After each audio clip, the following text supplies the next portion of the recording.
happy to dive right into your questions. So the Secretary will be wheels up a little later this afternoon, heading to Israel and other countries in the Middle East. In Israel, the Secretary will reaffirm the United States ironclad commitment to Israel's security and emphasize advancing enduring peace and security for Israelis and Palestinians alike. Throughout the region, Secretary Blinken will discuss the importance of bringing the war in Gaza to an end, securing the release of all hostages, and alleviating the suffering of the Palestinian people. He will continue discussions with counterparts on post-conflict period planning and emphasize the need to chart a new path forward that enables Palestinians to rebuild their lives and realize their aspirations free from Hamas's tyranny. The Secretary will also underscore that additional food, medicine, and other urgently needed humanitarian aid must be delivered to civilians in Gaza. He will also discuss the need to reach a diplomatic resolution in the conflict between Israel and Hezbollah that fully implements UN Security Council Resolution 1701 and allows civilians on both sides of the blue line to return to their homes. And lastly, he will reaffirm the U.S. commitment to work with partners across the region to de-escalate tensions and providing lasting stability. So with that, Matt, you want to kick us off? Sure. Just on the trip, briefly, what other countries is he going to? So Matt, I will let the travel team announce other stops as it relates to the schedule as the trip progresses. At this point, we can certainly share that he will be going to Israel, but additional stops are to be announced. Okay, and then on this whole leaked document thing, on the intelligence assessment of Israel's preparations for response, does that play any? Is that a problem for him on this current trip? Is that an issue of concern? So I can't say that it has come up in any of the bilateral or diplomatic conversations that we've had. What I can say is that we have seen these reports as well, and as the President said earlier this morning, we're certainly concerned about them, but in terms of the specifics as it relates to this incident, I will let the Department of Defense, the intelligence community, and DOJ speak to it, and I certainly don't expect it to have any bearing as it relates to the Secretary's, not only his travels, but the objectives that the Secretary is bringing to this trip. Okay, thank you. Great, Simon, go ahead. Yeah, so with the Secretary on his way, following last week's death of Yahya Sinwar, after the death, the administration came out very quickly saying, you know, we see an opportunity to bring an end to this war. We want to get a ceasefire deal. But in the intervening time, the Israelis seem to have sort of doubled down on their approach. You know, there's been a lot of death in northern Gaza. They're also bombing Beirut. Do you feel like that message that this is a time to take advantage of this moment to end the war has been heard from the Israeli side? Well, Simon, that's exactly why he's going to the region, to have these very important conversations with partners in Israel and counterparts in other countries as well. Let's not forget where we were just a couple of months prior, in which the government of Israel had indicated that it had supported the bridging proposal that was in line with the contours of what President Biden had announced earlier in the spring when we were talking about what was needed to achieve a ceasefire in Gaza, and Sinwar continued to be an obstacle. Obviously, we certainly are not going to speculate on the leadership of Hamas or what form that takes, and certainly the same decision that was in front of Mr. Sinwar, that same decision is in front of Hamas, and whatever its leadership will be, in that whether they want to end the suffering of the Palestinian people, if they want to end the suffering that has been brought about them. So we expect the Secretary to talk about all of these issues. We feel strongly that there is an opportunity to move the ball forward as it relates to getting a ceasefire accomplished. I'm not going to speculate on any immediate end product or outcome, but we feel that it is important to engage, not just with the Israelis, but also other partners in the region, to continue to have these these important conversations for all the reasons that you mentioned. There continues to be a need to address the humanitarian situation. We obviously want to ultimately see the violence to stop as well. So these are all things that we'll continue to discuss. At this point, so we understand where we are, there isn't anyone who's emerged in Hamas who you are now negotiating with through the intermediary? Not to my knowledge. Of course, I will let our mediators speak for themselves and let them speak to what kind of engagements they may or may not have with Hamas. But Matt spoke a little bit about this on Thursday. In the aftermath of Hania's death, you saw there was some sort of semi-public process in which Hamas had indicated who its new leadership was. I have no reason to think that a similar process would not take place in the ensuring time ahead. And you mentioned the humanitarian situation. It seems like things have only got worse in northern Gaza. You had this 30-day ultimatum that you've given to the Israelis. I wonder if you could give us an update on have they made any progress towards what was laid out in the letter? So as we talked about last week, we have seen some progress on some of these things. As we saw last week the reopening of the route from Jordan. We also saw the Erez crossing in the north reopen. Talking about some of the efforts that we saw last week. Look, certainly nobody in the U.S. government is going to stand in front of you and say that we are satisfied or find the humanitarian situation in any part of Gaza satisfactory. And these are one of the things that we expect the Secretary to raise directly and discuss, not just with partners in Israel, but other counterpart countries, on what more can be done to get humanitarian aid into Gaza. A number of border crossings, to answer your question specifically, Simon, are open. We are seeing truckloads enter the Gaza Strip, and we'll continue to press for more. Absolutely more is needed. More food, more water, more humanitarian aid overall. Just on the situation in northern Gaza, it doesn't seem like the humanitarian situation has improved dramatically, and there's been an increase of bombings, lots of deaths reported, lots of airstrikes. I wonder if the people of Gaza, especially those in northern Gaza, based on your rhetoric after the death of Sinwar, might have thought that this spelled positive news, but then the weekend probably hasn't left them with that feeling. So, what would you say to those people who are saying, well, why aren't we getting humanitarian aid in? Why are we still being hit with these airstrikes? Well, a couple of things. Simon. First, as it relates to the letter that Secretary Blinken and Secretary Austin sent to Israeli counterparts, it had a 30-day stipulation, and there are a number of factors in that letter, of course, in which that we have not seen the totality of progress achieved. That being said, we have seen some positive steps in the right direction from last week, and we have seen some of that continue. Broadly speaking, of course, more needs to be done. But the broader point here, Simon, is that entities in the region are faced with a choice now. Whatever the leadership of Hamas looks like, and Hamas as a whole, they have a choice on whether they want to engage meaningfully in continuing the conversations that had taken place earlier in the year when we were talking about achieving a ceasefire in Gaza. We think that continues to be the best path forward in which will alleviate the humanitarian suffering of the Palestinian people, but also allow the remaining hostages, of which there continue to remain 7 American citizens, are able to return home. And that continues to be an enduring priority for us. And I know it is for others in the region as well. Leon. Yeah, I understand that the Secretary feels important to continue to engage in the region, as you were saying. What do you think his leverage, or the U.S. in general, his leverage, is 2 weeks ahead of the elections, going back to the region? Are his hands tied? Is he going to be listened to?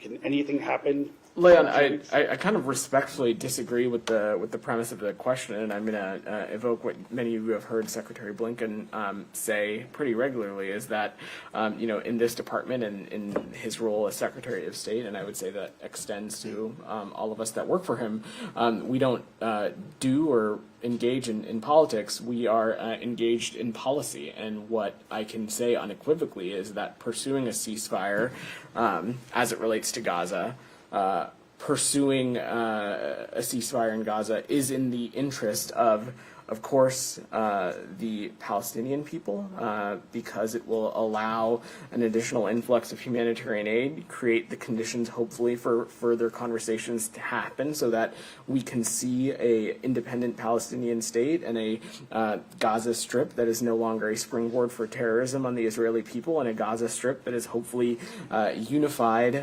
with the West Bank as an independent state. It is in the interest of the Israeli people, because, again, for far too many years, they have been living under the threat of terrorism and proxy groups and malign actors in the region. It is, of course, in the interest of the United States, and it's in the interest of American citizens. First, the Middle East region is a region in which there are a number of American citizens who live there and call it home. But beyond that, the United States, the American people, it is in their interest to see a region pull itself out of these endless cycles of violence that we have seen for far too many years that date back further than October 7th. So it's not about leverage, Leon. It is what do we want to see that is the best thing that can happen for the region, that is in the interest of the American people. And pursuing a ceasefire in Gaza, continuing to have conversations with counterparts of what a post-conflict period can look like, all of these things are in the United States' interest, and all of these things are in the interest of the American people. And that is true, irregardless of whatever may come when it comes to our elections. Yeah, I'm not so sure about that, but just to move on very quickly, Lebanon, do you condone strikes against financial institutions that struck the affiliates to Hezbollah? And there's now considerable damage in southern Beirut.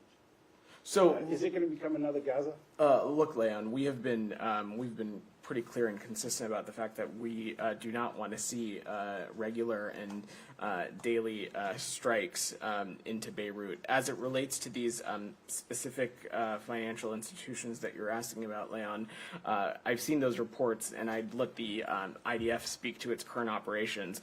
I, from up here, could not offer any analysis on what kind of role they may or may not have had as it relates to Hezbollah's broader infrastructure, whether it be financial or otherwise. I'm not saying that they did or didn't. I'm just saying I can't offer that assessment from up here. Broadly, though, our call continues to be the same, that Israel needs to do everything it can to not target civilian infrastructure and abide by international humanitarian law. And in all of its operations needs to take every possible measure to minimize impacts on civilians and civilian infrastructure. This is something that Secretary Blinken has raised consistently with engagements that he's had with counterparts, but it's also something that President Biden raised with the Prime Minister earlier in the year as well. Nick, go ahead. There's new reporting that the State Department is investigating an IDF unit for alleged sexual assault of Palestinian detainees. Is that true? And if so, what additional detail can you provide on that? And then separately, just wanted to ask if the State Department is still facilitating flights out of Lebanon. So on your first question, Nick, I just wouldn't speak to deliberative processes in detail. What I can say is that in any country where we have a security relationship, we of course have processes in place to assess and look at things when certain facts are raised or facts are brought to the United States. In all these places, it's our obligations to do so. But what I can say is that I have no news to share or anything to announce in the context of any sort of policy designation with respect to Israel. And as I said, we wouldn't speak to deliberative and ongoing processes. And on Lebanon, so I appreciate your question. a couple of updates on that. So our most recent U.S. government offered flight was on Thursday of this past week, on Thursday, October 17th, to Doha, and we expect another flight to take place on October 23rd, this coming Wednesday. As many of you who've been following this issue closely, we will continue to organize flights based on demand. Obviously, with the next flight being on Wednesday, we have moved away from a daily cadence, but we will continue to look at what demand is and make adjustments to the contract as we need in either direction. And we'll continue to assist U.S. citizens with seats on commercial flights, which are available daily to a range of destinations. Camilla. Biden's envoy, Amos Hochstein, is in Lebanon. He had said that UN Resolution 1701 is not enough, and that Israel and Lebanon need to be working on a formula that brings an end to this conflict once and for all. Can you give any more details on what he was referring to, whether that's on the ground forces? Obviously, we know he's talking to political figures, and the goal for the U.S. is to get a political resolution, but is he talking more about the immediate term in terms of troops on the ground, forces? So I think if you look back at Special Envoy Hochstein's statement specifically, what he said is both sides simply committing to 1701 is not enough, and certainly we would agree with that. What we want to see ultimately in any diplomatic engagement is action, and then of course in the context of northern Israel and southern Lebanon, what we want to see is the effective implementation of 1701. Of course, a commitment to such a thing would of course not nearly be enough. What we want to see is something in action. But that being said, we are continuing to work with the government of Lebanon, the state of Lebanon, as well as the government of Israel to get a formula that brings this conflict to an end for once and for all. We are ultimately seeking out a diplomatic resolution. Our North Star and our goal here continues to be creating the conditions that will allow civilians on both sides of the blue line to return home. And can I ask about this Axios reporting earlier today? There was it's reporting that that Israel gave the U.S. a document saying what its demands are for ending the conflict with Lebanon, and part of that document was effectively saying that it can enforce, i.e., target anywhere in the country as part of enforcing what it wants for ending the war. Do you have any? So I've not seen that reporting, and I certainly am not sure what that document is referring to. Again, in the context of Lebanon, we have been very consistent for many days and weeks now of what it is that we exactly want to see. We of course are not being naive about Hezbollah, and they are in fact a terrorist organization, and they have had a stranglehold on much of Lebanon for quite some time now, and so we of course support efforts to degrade them, degrade their infrastructure. We want to make sure, though, that civilians are protected. We certainly don't want to see any daily regular strikes of Beirut, and we want to see every possible measure taken to protect civilians. But beyond that, we ultimately want to see a diplomatic resolution, of course one that is in line with 1701, that we believe will allow civilians to return home. That continues to be our focus. The U.S. would not be okay with Israel being able to strike Lebanon. I just don't want to speculate around the context of this purported document, because I truly have no idea what this reporting is referring to. What I can say now in the context of the ongoing kinetic activity is that we certainly don't want to see any kind of daily strikes or action into Beirut. Certainly ones that have the potential to impact civilians and civilian infrastructure on a regular basis. Saeed, go ahead. Thank you, Yeah. Dan. Now, you keep insisting that Israel has accepted the proposals suggested by the President on May 31 and, in fact, adopted in the UN resolution, the Security Council resolution on June 10. So can we expect that during the Secretary's visit this time around, that the Israelis will, the Israeli Prime Minister will say he adheres to the proposal as was submitted and adopted by the United Nations? Said, that is a question for the Israeli Prime Minister's office and the government of Israel, and certainly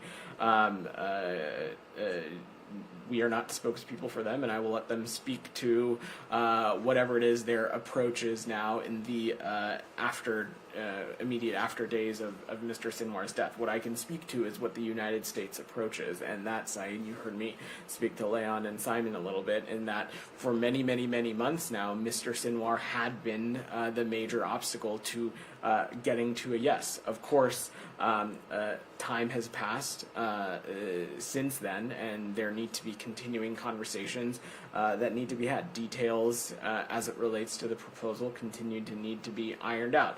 And ultimately, this is a decision that only the Israelis can make and the Israeli Prime Minister can make.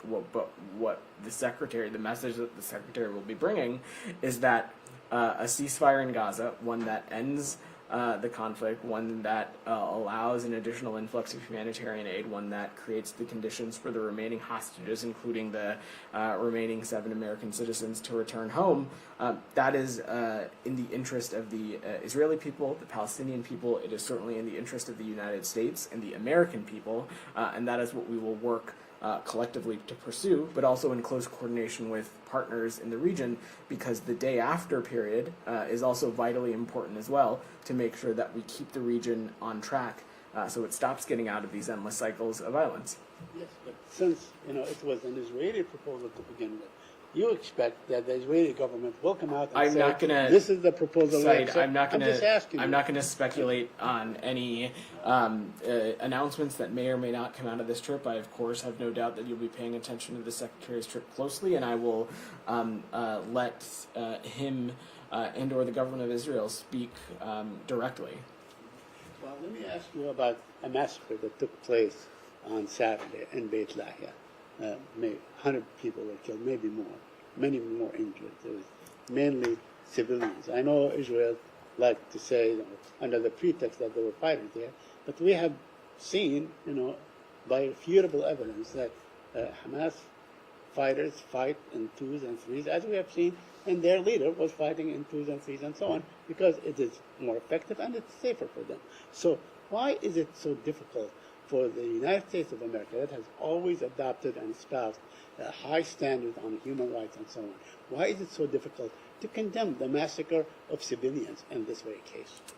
Said, when we have seen action that has impacted civilians, when we have seen actions that have impacted civilians in a disproportionate way, we certainly have spoken to it. And of course, in the context of Gaza, we have not been unambiguous about the concerns that we continue to have about its impact on civilians, both in the death toll, but also in the humanitarian impacts. And these are one of the things that we expect the Secretary to raise and continue to engage on his travels. But you do condemn the deliberate and wanton killing of civilians, don't you? Of course we do, Said. Let me just follow up on this very issue.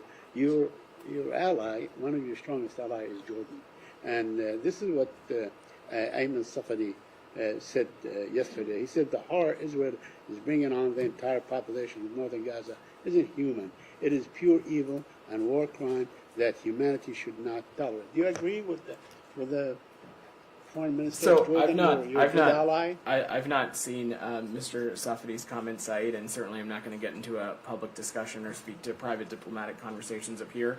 What I can say is that we know that Jordan shares the United States' commitment of what we want to see for the region, which is ultimately, of course, regional stability and as well protections for civilians. We all have a strong interest in trying to create an environment in which people involved in this conflict can return to their homes and live safely and securely. Certainly, that includes the Palestinian people, and that is something that we are going to continue to work towards, and it's something that we're going to continue to work towards in close coordination with our Jordanian partners as well. Lastly, on aid, please. Uh-huh. Yeah. Now, just to follow on what Simon asked. Yeah. Now, your 30-day thing. I mean, Israel banned 6 organizations from getting aid into Gaza.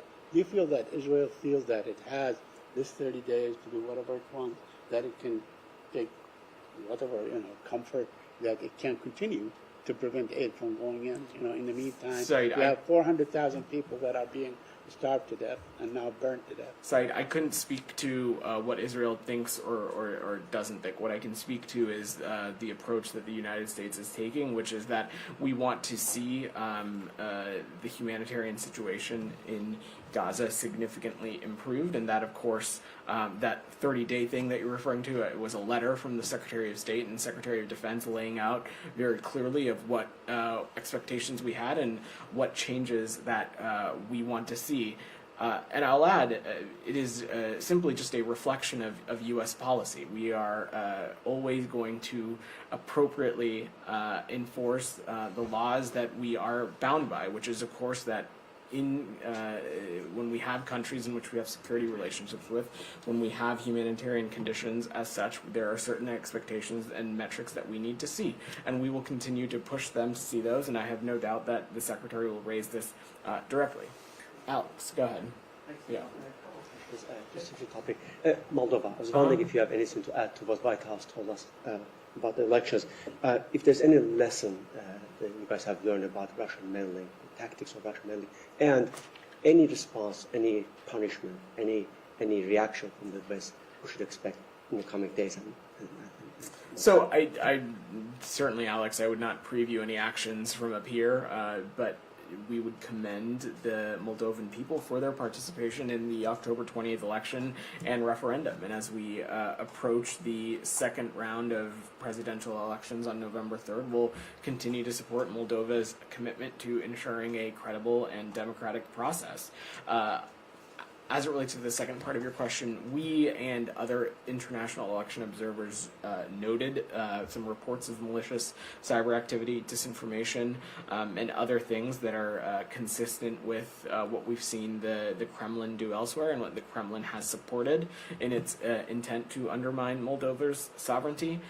But in terms of the results as it relates to the referendum, Alex, we also congratulate Moldova for the passage of the referendum ensuring the EU path in their constitution. Our viewpoint continues to be that Moldova's future is in Europe. As it relates to these allegations, we certainly would want them to be investigated and resolved through appropriate, transparent legal processes, but I'm not going to speculate anymore on that. I know my colleagues asked about North Korea, but North Korea is sending troops for Russia to fight in Ukraine.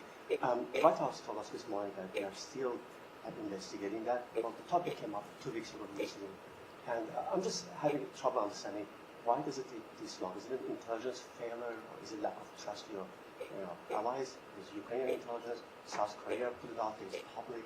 Why is it taking this long? So, Alex, I'm certainly not going to get into or speak to ongoing processes that may exist to verify or ascertain certain information, but specifically as it relates to the question you asked, we have seen reports that the DPRK has sent soldiers to fight alongside Russian security services. We're unable to confirm whether these reports are accurate, but if true, it would mark for a dangerous and highly concerning development in Russia's war against Ukraine, and we'll continue to consult with allies and partners on the implications of such a dramatic move. But I want to be very clear about something, Alex. If this is accurate, it would also demonstrate what we would view as Russia's growing desperation in its ongoing war of aggression. It is not hyperbole to say that Russia is suffering extraordinary casualties on the battlefield every day due to the effectiveness of the Ukrainian military. And if Russia is indeed being forced to turn to the DPRK for manpower, this would be certainly a sign of desperation on the part of the Kremlin. Jenny. In fact, this is the line we've been hearing for two weeks now. Why do you guys want us to care about what it would mean other than what it actually will happen or take and how to respond to it? Well, Alex, we're just not at a place to confirm whether these reports are accurate. I'm sorry that that's not a swift enough process for you, but we try to work and act deliberately in the United States, and I would just point you back to all the other times that we have offered updates and assessments about Russia's operation into Ukraine and Russia's potential closening of relationships with an adversary, when we have been able to ascertain some of those facts and we're in a place to share them, we can and we will. I'm certainly not going to get ahead of the process on this one. Jenny, go ahead. I'm going to let Jenny's patiently at her hand. come back to Go me. ahead, Jenny.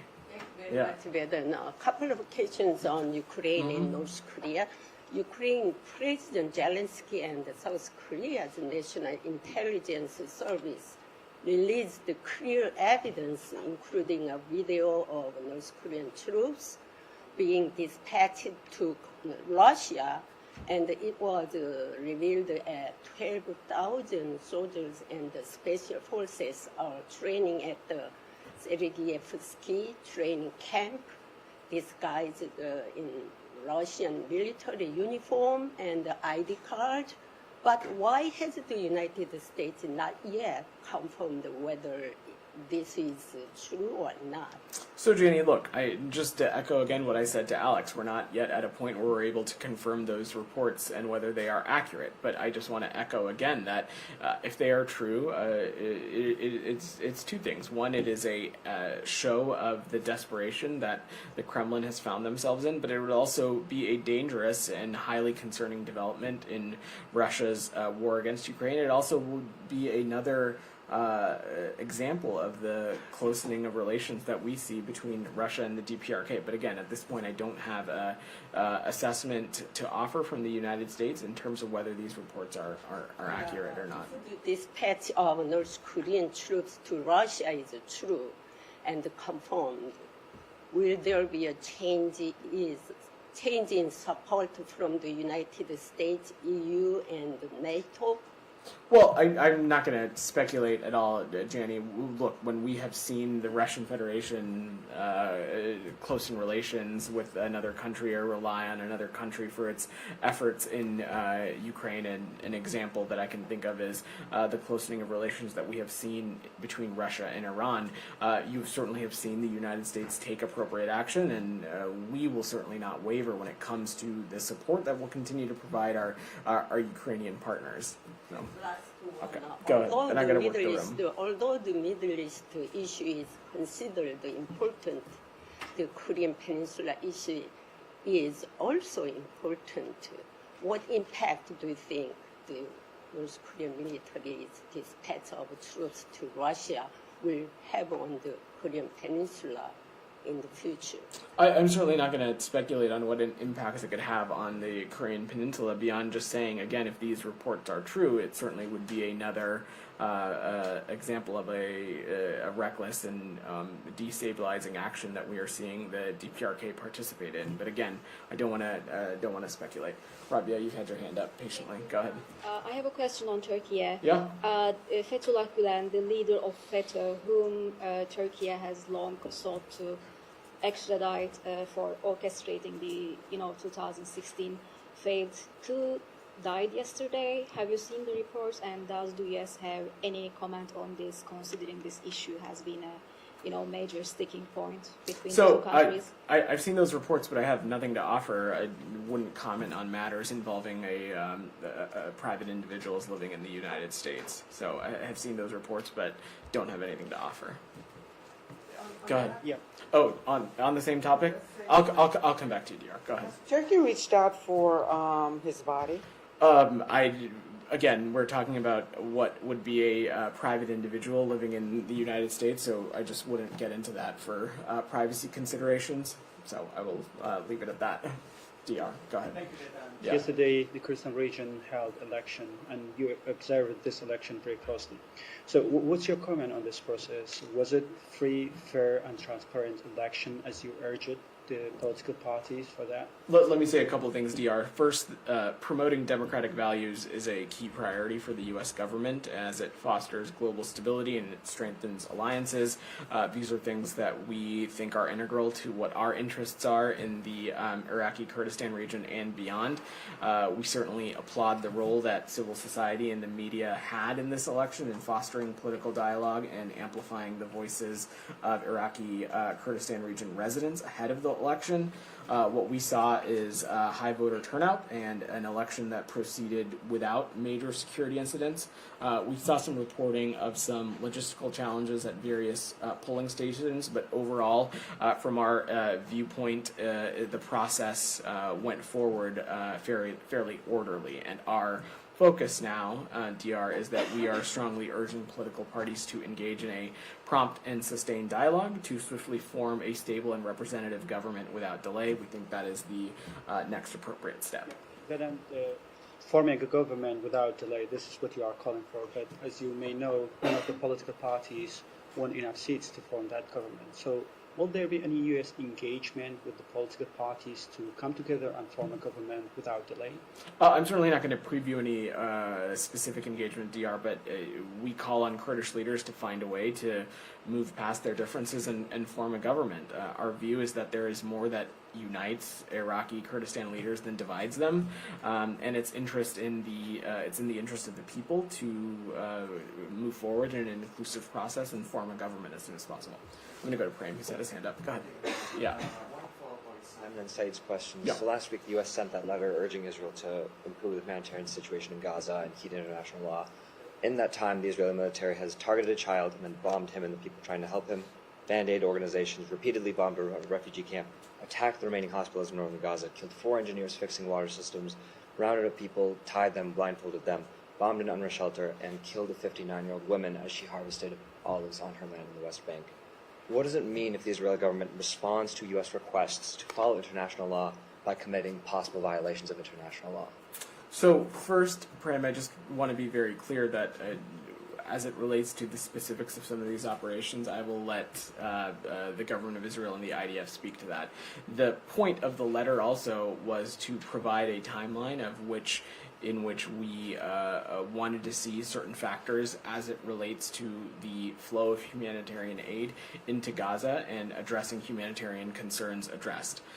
The timeline for that we are not at the end of that process, and so I am certainly not going to speculate or draw conclusions or assessments on that when we are still within that time frame. What I can say unequivocally is that we want to see the humanitarian situation in Gaza addressed. We, as Matt spoke about last week, we saw a couple of benchmarks move forward, specifically the opening of some crossings. That is, of course, a positive step in the right direction. Not at all conclusive, and certainly not at all satisfactory to a lot of the things that we laid out in the letter. There was also a couple of other things that we wanted to see, particularly as it relates to how evacuations are undertook and a couple of other efforts. That work certainly still remains, and certainly there is still a lot of work that needs to be done as it relates to addressing the humanitarian situation. And I expect these are some of the specific things I expect the Secretary to raise. And on top of that, we have been unequivocal that as these operations are conducted, that every possible effort needs to be taken to minimize impacts on civilians and civilian infrastructure. And if you'll just allow me to address your last point about the woman who is harvesting olives in the West Bank, these reports are incredibly concerning. We understand that the IDF has taken some initial steps, that the officer was suspended. The IDF has released a statement that an investigation has been opened by the military police. The commander has been suspended from her position until this investigation concludes.